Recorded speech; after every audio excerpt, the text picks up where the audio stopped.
O Antigo Testamento não dá à serpente, não dá para a serpente um papel contínuo. O Antigo Testamento dá ao Criador um papel contínuo. Foi assim que nós terminamos o vídeo A Serpente do Éden e as Pirâmides do Egito, que está aqui no canal. Neste vídeo aqui, continuaremos a estudar os fatos que estão ocultos em Bereshit capítulo 3, em Gênesis capítulo 3. Mas antes de continuarmos, eu quero convidar você a deixar o like já no vídeo e, se não for inscrito, se inscrever no vídeo, tá? Se inscrever nesse canal. E vamos continuar estudando. Então, a serpente insere a dúvida e nega que a mulher tenha entendido, e nega, no caso, o que a mulher tinha entendido das consequências afirmadas pelo Criador. O Criador fez uma afirmação, não fez? Fez. A forma como a mulher entendeu, a serpente entrou aí. A serpente entrou com um argumento, a serpente entre aspas, tá? Entrou com um argumento dentro da forma como a mulher entendeu. A forma sutil como a serpente fez isso levaria então um israelita e também a nós a interpretar da mesma forma. Que forma seria essa? Engano, desencaminhamento e criação de problemas. Esse ser, essa criatura, que é uma criatura do caos, como vimos no vídeo anterior, é um ser que causou um problema. Tudo isso está dentro das atividades das criaturas do caos. Faz parte das atividades da criatura do caos. A criatura do caos não é uma criatura que, o que será que eu vou fazer? Não. Ela vai fazer aquilo porque ela é uma criatura do caos. Não é necessariamente que ela é má, no sentido de uma escolha. Não, ela é uma criatura do caos. Ela vai causar problemas. No primeiro vídeo eu mostrei que em algumas literaturas é dito que ela tem que estar sob vigilância, senão ela causa problema. Porque é dela isso causar o problema. Não que ela cause problema achando que ela é má. Não é esse o sentido. Ela não diz assim. Onde está a sutileza da serpente? Ela não diz, você não morrerá. Apesar de que as traduções dão a entender isso. Em vez disso, a colocação da negação resulta em algo mais parecido como: não pense que a morte seja uma ameaça tão imediata. Porque os termos que são usados, já fiz até vídeo sobre isso aqui em outras épocas, não indica necessariamente um ato imediato. E sim, será morrendo morrerás, ou começarás a morrer. Esse é o sentido que não aparece, infelizmente, nas traduções. O Criador disse a verdade. Quando eles comessem da árvore, estariam condenados à morte. Quando eles comessem da árvore, estariam condenados à morte. As palavras do Criador não sugerem uma morte imediata. Não. Morte tamute é começarás a morrer. E foi traduzido certamente morrerás, e dá a entender que seria uma morte imediata. Aí algumas pessoas pegam isso e dizem, houve uma contradição, eles comeram do fruto e não morreram imediato. Aí as pessoas tentam justificar. Não, a expressão morte tamute não indica uma morte imediata. O que indica isso é a tradução, ok? Fique bem entendido isso. Suas palavras não sugerem uma morte imediata. A expressão no dia em que comer, em Bereshit 2,17, é a forma hebraica para quando você comer. Mas a penalidade foi executada pela remoção de seu acesso à árvore da vida. A penalidade foi dada ali. Você não vai ter mais acesso à árvore da vida. Então essa é a penalidade. Bom, desta forma foram condenados à morte. Essa é a força da construção verbal. Como é que eles foram condenados à morte? Quando não tiveram mais acesso à árvore da vida. A árvore de quê? Da vida. Se eles não têm mais acesso à árvore da vida, eles estão condenados à morte. Isso é uma questão de lógica. Para vivermos, temos que tomar água, temos que beber água. Aí nos é privado o acesso à água. Estamos condenados à morte. Isso é uma questão de lógica. Entende? Então não está na expressão, certamente morrerás. Está no que foi feito. Vocês não terão mais acesso à árvore da vida. É o mesmo que vocês estão condenados à morte. A Eva, a Havá, não foi cuidadosa em suas formulações. E a serpente, então, disse a verdade quando entendeu a discrepância e contradisse Eva. Ele não contradisse o Criador, ele contradisse Eva. Ele se aproveitou de uma fala de Eva e a contradisse, dizendo que a morte não seria uma ameaça imediata. Eva falou algo como: nós morreremos. Se a gente fizer isso, nós vamos morrer. Ela se aproveitou disso, a serpente se aproveitou disso e disse: você não terá uma morte imediata, não. Ela entra aí nesse caso, ela entra nessa, como nós falamos, ela entra nessa brecha aí. Deixou brecha, a serpente entra. Deixou brecha, a serpente bagunça. Então o engano da serpente veio por meio da exploração da representação equivocada de Eva. Repare que a serpente não sugere imediatamente ou prontamente que Eva coma do fruto ou que Eva desobedeça. Ela não sugere prontamente, ela não faz isso imediato. Não. Ela, como nós falamos aqui, ela come pelas beiradas. Ela vai induzir isso. Ela vai fazer com que caia na armadilha. Ela vai colocar os matos no caminho para que o ser humano só tenha esse caminho para passar. A armadilha para animais. Ela vai promover uma armadilha para animais. Ela vai fazer algumas entradas baseadas na fala do ser humano. Agora repare que não há no texto um espaço para a sugestão de que a serpente falou a verdade, somente a verdade. Ela falou: você não morrerá. Não, ou seja, não pense que a morte será de imediato. Mas ela também falou: vocês serão como deuses. Então não é que a serpente é 100% verdadeira. Entende?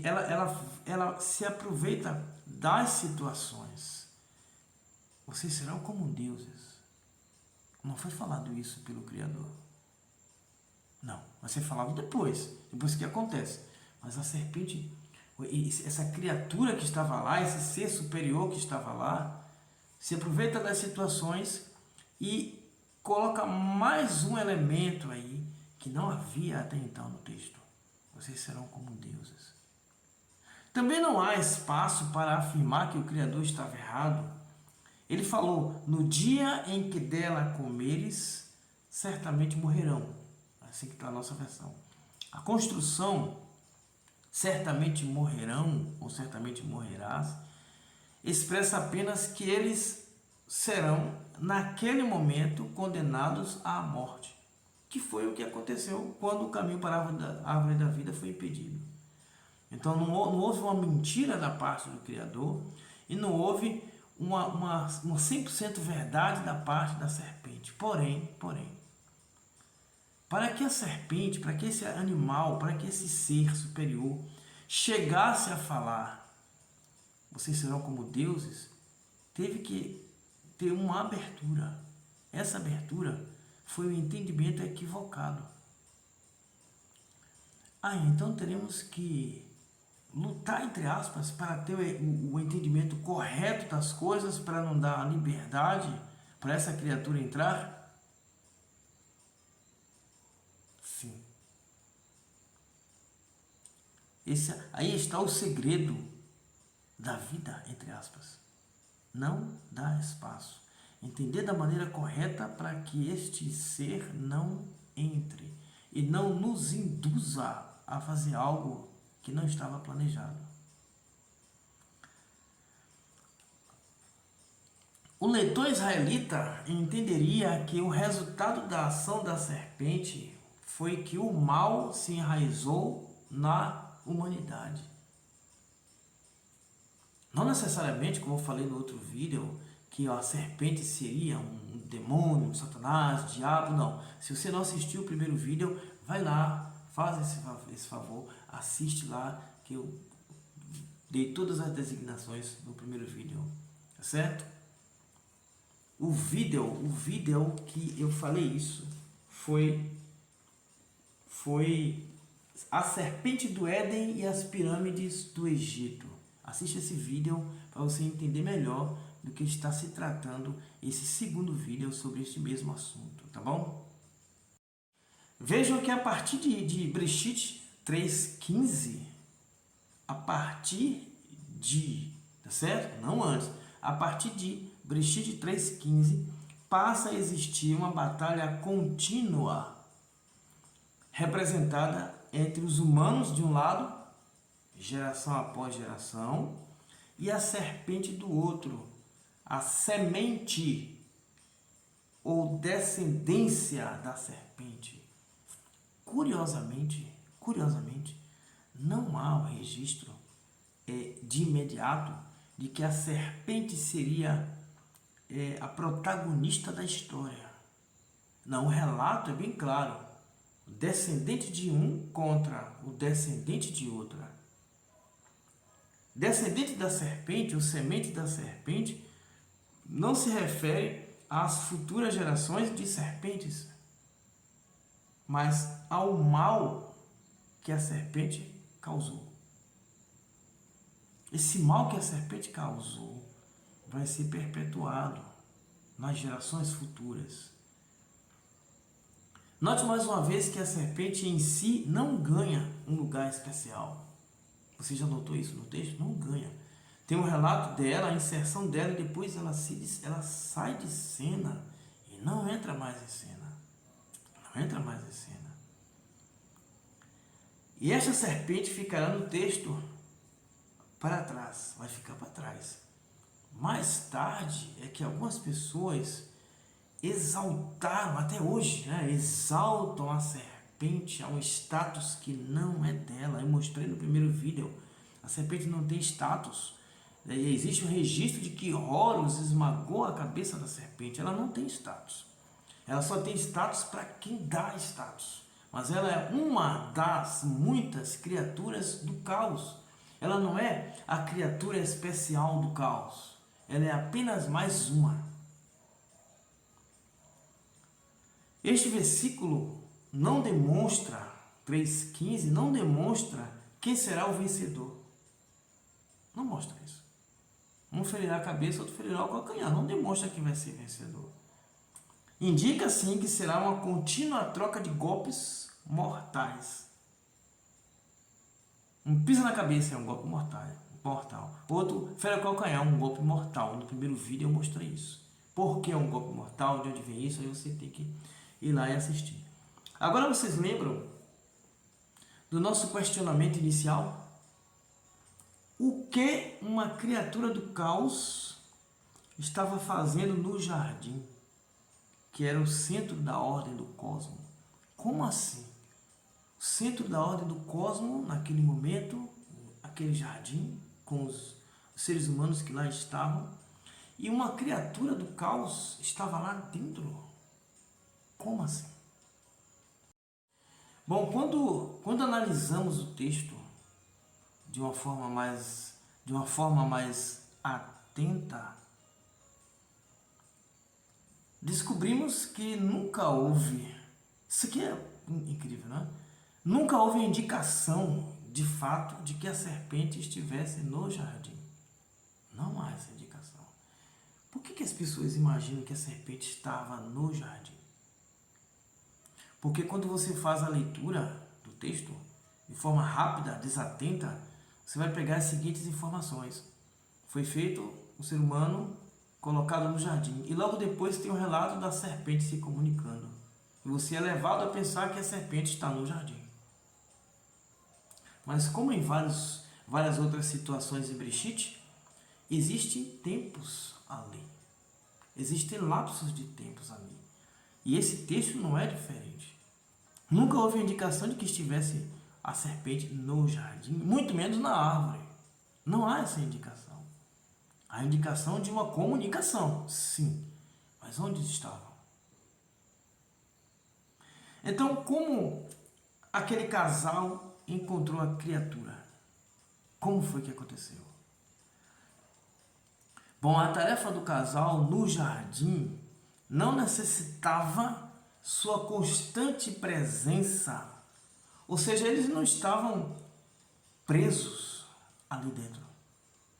O casal não estava preso ali dentro. Eles estavam ali dentro, mas não estavam presos ali dentro. Eles foram colocados ali dentro, mas não estavam presos ali dentro. Em nenhum texto você vai encontrar esse tipo de prisão dentro do texto de Breshit. Bom, sacerdotes que servem um espaço sagrado, por exemplo, não estão condenados a ficar presos naquele espaço sagrado. Não estão condenados. Enquanto a colocação de Adão, do casal, no jardim, possa sugerir uma residência mais permanente, é óbvio, eles foram colocados ali é a casa deles, mas será necessário perguntar se isso significaria que jamais sairiam dali. Não, não significa. O fato de Adão, entre aspas, ter sido colocado no jardim e ali ser uma morada para ele, não significaria que ele jamais sairia dali. Não tem isso no texto. Não tem isso em texto algum. Você tem um planeta fora, em um jardim, e eles ali dentro. Eles não estariam condenados a viver presos ali. Ou seja, eles poderiam ter saído dali. Já passou isso pela sua cabeça? Adão e Eva podem ter saído dali, daquele cercado. Foi feito um cercado, bom, aqui eu vou dar talvez um spoiler, mas foi feito um cercado para que outros não entrassem. Aí você vai perguntar que outros, eu vou ter que fazer outro vídeo. Foi feito cercado para que outros não entrassem. Porque senão, por que o cercado? Por que o cercado? Mas não que eles não pudessem sair dali. Tinha um propósito. Então vimos nesse vídeo que a serpente é uma criatura do caos. Isso vem desde o outro vídeo. E aqui se confirma. A serpente foi oportunista. Ela soube explorar o equívoco de Eva. Também claro lá no texto. Vimos que o mal se enraizou no ser humano, sim, mas mais uma vez a serpente não é o auge da história de forma alguma. A história é para mostrar a criação do ser humano, não é para mostrar a criação da serpente. A história é para mostrar a atitude do ser humano em face de um ser superior, não é para mostrar o que é o ser superior. Então o auge da história, o clímax da história não está na serpente. É um erro. Dá um ibope a mais na serpente, coisa que ela não tem. E algumas pessoas infelizmente fazem isso. Nesse vídeo vimos que a batalha entre descendentes não aponta um vencedor, mas sim uma eterna troca de golpes mortais. É isso que o texto indica. O texto indica, olha, haverá uma batalha entre vocês. Seu descendente e seu descendente. Um vai ferir a cabeça, outro vai ferir o calcanhar. E assim foi. E assim vai. Não demonstra quem vai vencer. Embora uma pessoa desavisada ache que pisar na cabeça será a vitória contra um simples morder o calcanhar. Mas nós vimos no vídeo primeiro que não. Que a ideia de morder o calcanhar é dado para uma serpente venenosa, sugerindo então que essa mordida seria mortal. Então são golpes mortais dados pelos descendentes e que não tem uma indicação de vitória. Nenhuma indicação de vitória. O texto também não indica necessariamente que a criatura estaria dentro do jardim. Isso é uma inserção, isso é uma ideia, mas o texto em si não indica. O texto tem lapsos de tempo. Até pela indicação que o Criador falou com eles pela viração da tarde, costumava falar, até nesse caso você percebe que há um lapsos de tempo. Esse encontro pode ter ocorrido fora do jardim, uma vez que o ser humano poderia sair do jardim. É uma ideia. Você não pode ficar preso a ideias que alguém colocou lá atrás, como que essa ideia estivesse no texto. Não, não está no texto. Tá bom? Estamos combinados? Então terminamos aqui. Eu sou o Jartov Benjerudá. Você está no nosso canal Pergunte a Jartov. Muito obrigado pela sua visualização. Um forte abraço para você. Deixei aqui uma dica de vida para você assistir. O vídeo é Corpo, Alma e Espírito, o debate. Assista com muito cuidado, porque tem a ver também com o assunto que nós discutimos neste vídeo. Não necessariamente da serpente, mas sim necessariamente com o corpo do ser humano. E nos veremos no próximo vídeo. Lembrando que no nosso canal agora teremos entrevistas, tá certo? Então, muito obrigado, valeu, joia, shalom!